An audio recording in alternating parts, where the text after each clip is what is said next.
It was a quiet beach day on the Oregon coast until the sky began to rain whale.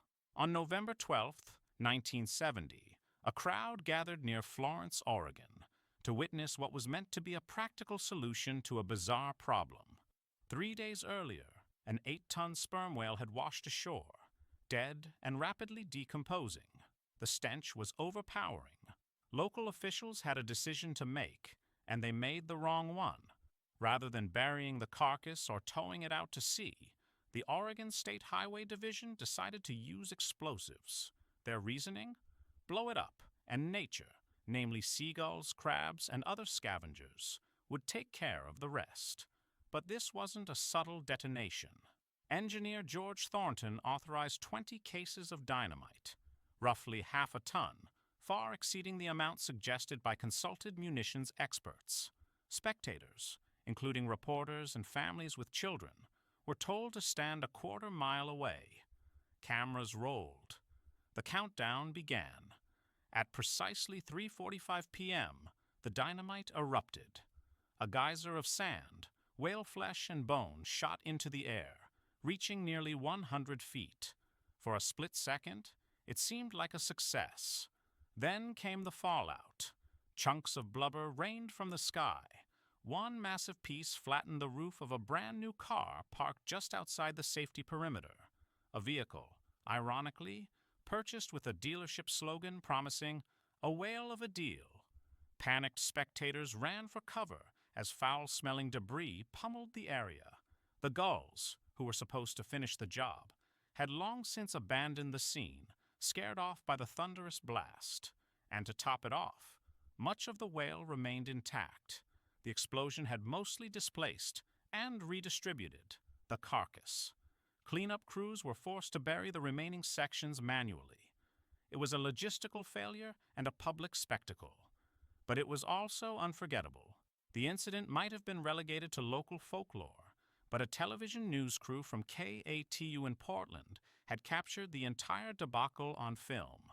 Their coverage aired nationwide. Decades later, humor columnist Dave Barry reignited interest in the story by writing a viral column in 1990, calling it the most wonderful event in the history of the universe. With renewed attention, the tale spread across the early internet, becoming one of the first viral news stories. Before going viral was even a thing, the exploding whale entered pop culture legend. It was referenced in books, classroom jokes, and even city planning discussions. Oregon learned its lesson. When more whales washed ashore in 1979, the state opted for burial, not bombs. Still, not everyone involved agreed on the finer points. Some experts present at the time had warned that the dynamite was excessive. Others believed the whale should have been incinerated or dismembered beforehand. But decisions had been made, and now the smell of failure lingered as thick as the whale guts in the sand. 50 years later, Florence leaned into its infamy.